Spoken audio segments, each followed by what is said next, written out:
Hello बच्चों, स्वागत है आपका नई वीडियो में। बच्चों, इस वीडियो में हम डिस्कस करेंगे लास्ट 10 क्वेश्चंस जो आपके सेकंड फैब में आए थे।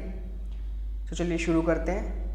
अब 21वां क्वेश्चन बोल रहा है children learn from dash to dash. Children learn करते हैं कैसे, किस प्रोसेस में लर्न करते हैं, ये किस डायरेक्शन में, बताइए।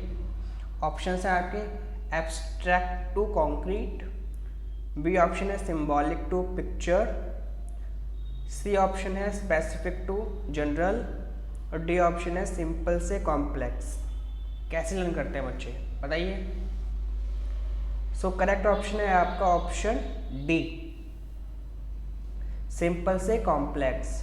बच्चे कैसे लर्न करते हैं, सिंपल से कॉम्प्लेक्स। एग्जाम्पल दूँ तो जैसे कि आप देखो बच्चों को, सबसे पहले आप क्या सिखाते हो बच्चों को, सबसे पहले आप 1 डिजिट में जो जोड़ना सिखाते हो, 2 + 2 = 4। फिर धीरे धीरे आप उनको 2 डिजिट पे लेके जाते हो, फिर आप उनको 2 डिजिट की संख्या सिखाते हो। आपने इनको फिर ये सिखा दिया, फिर आप धीरे धीरे फिर 3 डिजिट की सिखाते हो संख्या उन्हें, बच्चों को। इस तरह से क्या होता है, आप सिंपल से कॉम्प्लेक्स की तरफ बच्चों को लेके जाते हो, है ना कि कॉम्प्लेक्स से सिंपल। बच्चे कैसे सीखते हैं, सिंपल से कॉम्प्लेक्स। चलिए नेक्स्ट क्वेश्चन डिस्कस करते हैं। नेक्स्ट क्वेश्चन है which of the following learning strategy is not likely to be effective for processing information. Information को प्रोसेस करने के लिए कौन सी स्ट्रेटेजी लर्निंग की इफेक्टिव नहीं होगी, याद रखना, नहीं, नॉट पूछ रहे हैं वो। ऑप्शंस हैं आपके, ऑप्शंस हैं अंडरलाइंग एंड हाईलाइटिंग, हाईलाइट करना, अंडरलाइन करना। बी ऑप्शन है यूजिंग मेनेमोनिक्स। सी ऑप्शन है क्रिएटिंग एग्जाम्पल्स और फोर्थ ऑप्शन है पैसिव रिसाइटेशन। कौन सी लर्निंग स्ट्रेटजी इफेक्टिव नहीं होगी, बताइए, इंफॉर्मेशन के प्रोसेस करने के लिए। ऑप्शन है आपका पैसिव रिसाइटेशन, मतलब पैसिवली आप रिपीट कर रहे हो शब्दों को, रिसाइटेशन कर रहे हो। बाकी जो 3 ऑप्शन है ना, अंडरलाइंग और यूजिंग मेमेनिक्स और क्रिएटिंग एग्जाम्पल्स, इन सबसे क्या होता है, आपकी लर्निंग इफेक्टिव होती है, ठीक है। और ये जो बी ऑप्शन है मेमोनिक्स, ये क्या है, ये एक मेमोरी टेक्निक्स होती हैं इंफॉर्मेशन को लर्न करने की, ठीक है।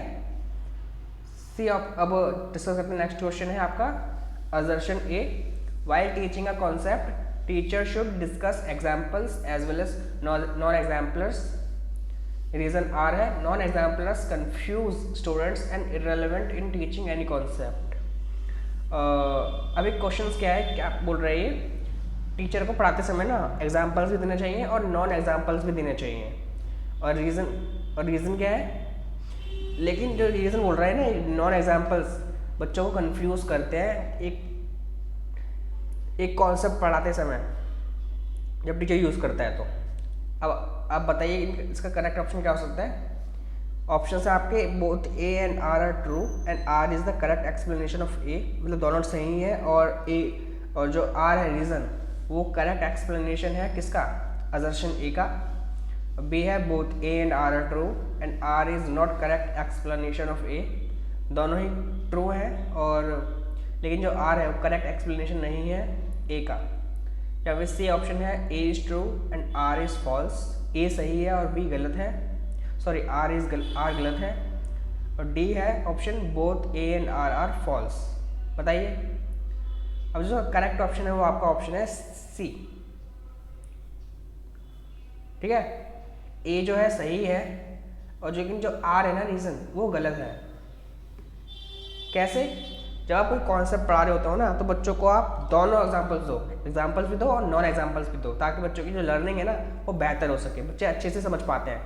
फॉर एग्जाम्पल, जब आप बच्चों को कोई कॉन्सेप्ट पढ़ा रहे हो, फॉर एग्जाम्पल आप प्राइम नंबर पढ़ा रहे हो, तो बच्चों को आप क्या बताते हो, 2, 3, 5, 7, ये क्या होते हैं, एग्जाम्पल्स होते हैं। जब बच्चों को आप बताते हो ना कि ये एग्जाम्पल्स हैं, कि आप इनको आप 1 से डिवाइड कर सकते हो और खुद के नंबर से डिवाइड कर सकते हो, तो उसको प्राइम नंबर बोलते हैं। लेकिन आपको एक नॉन एग्जाम्पल्स दे दो, फॉर एग्जाम्पल उनको आप बता दो 4, क्या ये एग्जाम्पल है, नहीं, ये एक नॉन एग्जाम्पल है, क्योंकि ये प्राइम नंबर नहीं है। ये 1 से भी डिवाइड होता है, ये 4 से भी डिवाइड होता है और ये 2 से भी डिवाइड होता है।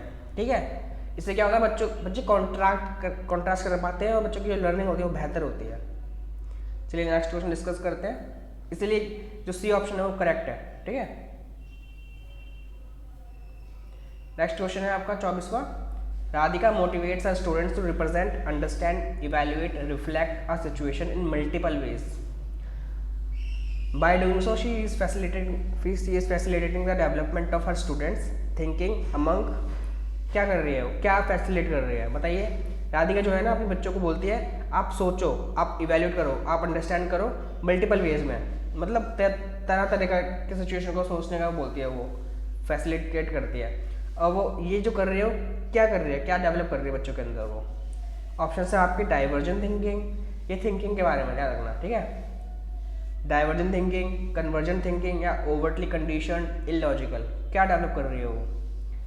ये जो डेवलप कर रही है ना वो आपका करेक्ट आंसर क्या है, आपका ऑप्शन ए डाइवर्जेंट थिंकिंग। डाइवर्जेंट थिंकिंग क्या होती है, जब आप एक सिचुएशन के बारे में मल्टीपल वे में सोचते हो, आप तरह तरह के बारे में सोचते हो। फॉर एग्जाम्पल आपने कुछ बोला, आपने कुछ एग्जाम्पल दिया, बोला कि आप बताओ इसके क्या क्या पॉसिबल सॉल्यूशन हो सकते हैं, तो बच्चे तरह तरह के सॉल्यूशन बताते हैं कि हम ये भी कर सकते हैं, ये भी कर सकते हैं, ये भी कर सकते हैं। इससे क्या हो रहा है, डिफरेंट व्यूज़ आ रहे हैं बच्चों के और ये बच्चे क्रिटिकली सोच पा रहे हैं और ब्रेनस्टॉर्म कर रहे हैं, तो इसी को क्या बोलते हैं, डाइवर्जेंट थिंकिंग बोलते हैं उसको। तो राधिका क्या फैसिलिटेट कर रही है बच्चों के अंदर, डाइवर्जेंट थिंकिंग। ठीक है, next question. In order to develop advanced problem solving skills among learners, a teacher should motivate students to use dash. अब बच्चों के अंदर प्रॉब्लम सॉल्विंग की स्किल को डेवलप करने के लिए टीचर को मोटिवेट करना चाहिए बच्चों को क्या यूज़ करने के लिए बताइए। रिस्पॉन्स एट, बी ऑप्शन है hit and trial method, C option है एनालॉजिकल थिंकिंग और डी ऑप्शन है rote memorization. So correct option आपका क्या है, एनालॉजिकल थिंकिंग। एनालॉजिकल थिंकिंग क्या होती है, जब आप प्रीवियस सिचुएशन से न्यू सिचुएशन पर जब आते हो, जब आप उसको उनकी सिमिलैरिटी को यूज़ करके प्रीवियस आपने मान लो कोई आपने प्रीवियसली कोई प्रॉब्लम सॉल्व करी है, जब आप कहीं नई प्रॉब्लम सॉल्व करते हो ना, तो प्रीवियस प्रॉब्लम से कुछ आप सीख के आते हो ना, तो फिर वो जो आपने सीखा है फिर हम नई प्रॉब्लम पे लगाते हो सिमिलैरिटी देखकर, तो उसी को क्या बोलते हैं, एनालॉजिकल थिंकिंग। इससे क्या होता है, बच्चों की जो प्रॉब्लम सॉल्विंग स्किल होती है वो इम्प्रूव होती है। ठीक है, next question. The ability to monitor, reflect and accordingly modify one's own thinking process is referred to a। जब बच्चा खुद की ही थिंकिंग को मॉनिटर करता है, रिफ्लेक्ट करता है और फिर उसके अकॉर्डिंग मॉडिफाई करता है अपने थिंकिंग को, इस प्रोसेस को क्या बोलते हैं बताइए। याद रखना, इस प्रोसेस को जब हम हमारी थिंकिंग के बारे में सोच रहे होते हैं तो इसको बोलते हैं मेटाकॉग्निशन। करेक्ट ऑप्शन क्या है, मेटाकॉग्निशन। जब हम अपनी थिंकिंग के बारे में सोचते हैं कि मान लो आप बैठे हुए हो तो आपके माइंड में थॉट आया, फिर आप अपने ही थॉट के बारे में सोचते हो कि ये थॉट मेरे को क्यों आया, इस थॉट का क्या मतलब है, इसको क्या बोलते हैं, मेटाकॉग्निशन। Thinking about thinking. ठीक है, 27वां क्वेश्चन है, information processing skills such as recall are. जो इंफॉर्मेशन प्रोसेसिंग स्किल्स होती हैं, जब आप इंफॉर्मेशन को प्रोसेस कर रहे होते हो, फॉर एग्जाम्पल कोई भी इंफॉर्मेशन है, कोई भी ज्ञान है, उसको प्रोसेस कर रहे हो इंफॉर्मेशन को, जैसे इसमें काफ़ी सारी स्किल्स होती हैं, रिकॉल वगैरह भी उसमें से एक है, तो वो इसका ऑप्शन बता रहा है वो क्या है। ऑप्शन है आपकी not related to emotional state of individual, वो इमोशनल स्टेट से इंडिविजुअल की रिलेट नहीं होती है। बी ऑप्शन है सिग्निफिकेंटली इन्फ्लुएंस्ड बाय इमोशंस, आपके इमोशंस से काफ़ी ज़्यादा इन्फ्लुएंस होती है। सी ऑप्शन है positively impacted by negative emotions such as high anxiety, आपकी जो नेगेटिव इमोशंस है, हाई एंजाइटी, उससे पॉजिटिवली इम्पैक्ट होती है, और negatively impacted by positive emotions such as curiosity, जो आपकी पॉजिटिव इमोशन है क्यूरियोसिटी, उससे नेगेटिवली इम्पैक्ट होती है। बताइए करेक्ट आंसर इसका, करेक्ट आंसर इसका आपका option B, significantly influenced by emotion. आपके जो इमोशंस होते हैं ना, वो काफ़ी ज़्यादा इफेक्ट करते हैं आपके इंफॉर्मेशन प्रोसेसिंग स्किल को। फॉर एग्जांपल इमोशन जैसे कि आपका इंटरेस्ट, आपकी मोटिवेशन, ये सब क्या करते हैं, इम्पैक्ट डालते हैं आपकी इंफॉर्मेशन स्किल्स को। आप जितने ज़्यादा मोटिवेटेड होंगे, जितने ज़्यादा आप इंटरेस्टेड होंगे एक टॉपिक के अंदर, उतनी अच्छी आपकी क्या होगी, इंफॉर्मेशन प्रोसेसिंग स्किल होगी। फॉर एग्जांपल आपका इंटरेस्ट नहीं है मैथ पढ़ने में, तो आप कोई भी मैथ पढ़ाएगा ना, तो आप उसको अच्छे से नहीं कर पाओगे, इन्फॉर्मेशन को प्रोसेस नहीं कर पाओगे, क्योंकि आपको समझ ही नहीं आएगा। फॉर एग्जांपल तभी अगर आप पढ़ रहे हो साइकोलॉजी पढ़ रहे हो या फिर कोई भी ऐसा सब्जेक्ट पढ़ रहे हो जिसमें आपका इंटरेस्ट है, तो आप क्या करोगे, वो इन्फॉर्मेशन को जल्दी से प्रोसेस कर लोगे। तो यही होता है, जितनी ज़्यादा आप जो भी आपका इमोशनल स्टेट होगा ना उस टॉपिक से रिलेटेड, तो उस इन्फॉर्मेशन रिलेटेड वही इन्फॉर्मेशन आप जितना अच्छे से वो कर पाओगे, ग्रहण कर पाओगे, ठीक है। तो आपका इमोशंस होता है ना काफ़ी ज़्यादा रोल सिग्निफिकेंट रोल वो करते हैं, play. Next question, learning to dash is an example of extrinsic motivation. Extrinsic motivation क्या होती है, बाहरी मोटिवेशन, ठीक है। आपके ऑप्शंस हैं सेटिस्फाइंग क्यूरियोसिटी टू नो, किसी चीज़ को जानने की क्यूरियोसिटी। बी ऑप्शन है अंडरस्टैंड द कॉन्सेप्ट, किसी कॉन्सेप्ट को समझना। सी ऑप्शन है बिकम पॉपुलर अमंग फ्रेंड्स, अपने फ्रेंड्स के अंदर पॉपुलर हो जाना।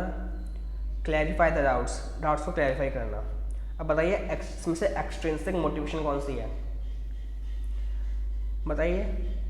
करेक्ट आंसर क्या है आपका इसका, ये है आपका option C, become popular among friends, अपने दोस्तों के बीच में पॉपुलर हो जाना। लर्निंग टू बिकम पॉपुलर, आप सीख रहे हो किसके लिए, पॉपुलर होने के लिए। ये कौन सी मोटिवेशन है, एक्सट्रिंसिक मोटिवेशन। आपको अंदर से मोटिवेशन नहीं है, आपको बाहरी मोटिवेशन है। ये जितने भी ऑप्शन है, satisfied to know curiosity, understand the concept और क्लैरिफाई द डाउट, ये सारे इंट्रिंसिक मोटिवेशन है, आंतरिक, ये सारे अंदर है आपके मोटिवेशन। लेकिन जो सी ऑप्शन है बिकम पॉपुलर अमंग फ्रेंड्स, ये मोटिवेशन आपके बाहर है, आप चाहते हो फेमस होना, इसलिए ये आपके दोस्तों के बीच आपके दोस्त आपके बारे में अच्छा सोचें। तो ये सारी कौन सा मोटिवेशन है, extrinsic motivation. Next question, learning is most effective and meaningful if. Learning बहुत मीनिंगफुल होगी अगर आपके ऑप्शन है content is related to students social context, अगर हम कंटेंट को बच्चों के सोशल कॉन्टेक्स्ट से कनेक्ट कर दें तब। बी ऑप्शन है pedagogy is dominantly teacher centric, जो पैडागोजी है वो टीचर सेंट्रिक होनी चाहिए। सी ऑप्शन है learning goals are performance oriented, जो लर्निंग गोल्स हैं वो परफॉर्मेंस ओरिएंटेड होने चाहिए। या फिर डी ऑप्शन है goals are not given opportunities to construct students are not given opportunities to construct knowledge. अब जो करेक्ट ऑप्शन है इसका वो है आपका option A, content is not related to students social context, content is related to students social context, ठीक है। जो कंटेंट है ना, जो भी इंफॉर्मेशन है वो स्टूडेंट के सोशल कॉन्टेक्स्ट से कनेक्ट होने चाहिए। जो भी आप पढ़ा रहे हो ना वो बच्चों के प्रीवियस नॉलेज से कनेक्ट कर दो, उससे क्या होता है लर्निंग बेहतर होती है।